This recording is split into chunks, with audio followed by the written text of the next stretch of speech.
Imagine millions of users watching Netflix, shopping on Amazon, or booking rides on Uber at the same time. Every click, payment, order, and notification creates an event. Now imagine trying to process all these events using direct service calls. Systems would quickly become overloaded. This is where Kafka comes in. Kafka helps companies process massive amounts of events reliably and at incredible scale. Today we'll learn Kafka in the simplest possible way. Let's think about our shopping application. When a customer places an order, multiple things must happen. Payment needs to be processed, inventory updated, notifications sent, and analytics recorded. If every service calls every other service directly, the architecture becomes tightly coupled and difficult to manage. Kafka solves this problem by acting as a central platform where services communicate through events instead of direct calls. Before understanding Kafka, we need to understand events. An event simply means something happened. Examples include order placed, payment completed, user registered, or product added. Instead of telling every service what to do, a system publishes an event describing what happened. Any service interested in that event can react independently. This simple idea is the foundation of event-driven architecture. A producer is a service that creates events. For example, when order service successfully creates an order, it publishes an order-placed event into Kafka. The producer does not know who will consume the event. It simply sends the event to Kafka and moves on. This separation reduces dependencies between services and makes the architecture more flexible. Consumers are services that listen for events. For example, payment service may listen for order-placed events. Inventory service may also listen for the same event. Notification service may send an email when the order is placed. One event can be consumed by multiple services at the same time. This is one of the biggest advantages of event-driven architectures. Kafka organizes events into topics. Think of a topic as a category or channel. We might have an orders topic, payments topic, and notifications topic. Producers publish events into topics, and consumers subscribe to the topics they are interested in. Topics help keep events organized and make communication easier to manage as systems grow. Partitions are one of Kafka's most powerful features. Instead of storing all events in a single stream, Kafka divides a topic into multiple partitions. This allows events to be processed in parallel by multiple consumers.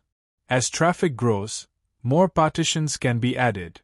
This is one of the reasons Kafka can handle millions of events per second in large-scale enterprise systems. Imagine one consumer trying to process millions of events alone. It would quickly become a bottleneck. Consumer groups solve this problem by allowing multiple consumer instances to share the workload. Each consumer processes a subset of the events. This improves scalability, increases throughput, and provides fault tolerance if one consumer becomes unavailable. Let's revisit our shopping application. A customer places an order. Order service publishes an order-placed event into Kafka. Payment service processes the payment. Inventory service updates stock. Notification service sends a confirmation email. Analytics service records customer behavior. Notice that order service doesn't directly call any of these services. Kafka enables all of them to react independently. Let's summarize. Events describe something that happened. Producers publish events. Consumers process events. Topics organize events. Partitions provide scalability. Consumer groups distribute work. Together, these concepts make Kafka one of the most popular event streaming platforms in modern architecture. In the next video, we'll compare Kafka and RabbitMQ and learn when architects choose one over the other. Both RabbitMQ and Kafka help systems communicate, but they solve different problems. Many beginners think they are competitors, but architects view them as tools for different use cases. Choosing the wrong one can create unnecessary complexity. Today we'll learn the differences and understand when architects choose RabbitMQ and when they choose Kafka. Think of RabbitMQ as a post office. A producer sends a message into a queue. The consumer receives the message, processes it, and the message is usually removed. RabbitMQ is designed for reliable task processing and message delivery. Its goal is simple: make sure messages reach their destination safely and efficiently. Kafka works differently. Think of Kafka as an event history system. Events are stored for a configurable period and can be replayed multiple times. Instead of simply delivering messages, Kafka focuses on event streaming and maintaining a history of events. This makes Kafka ideal for analytics, monitoring, and large-scale event-driven architectures. In RabbitMQ, a producer sends a message to a queue, and a consumer processes it. In Kafka, producers publish events to topics, and multiple consumers can independently consume those events. RabbitMQ focuses on message delivery. Kafka focuses on event distribution. Understanding this difference is key to choosing the right technology.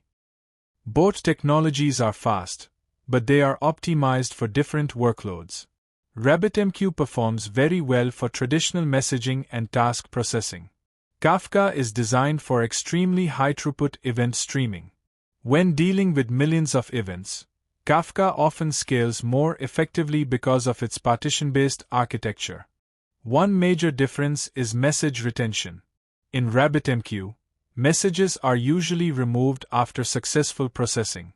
In Kafka, events remain available for a configurable period, even after they are consumed.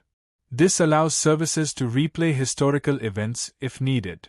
Architects often choose Kafka when retaining event history is important.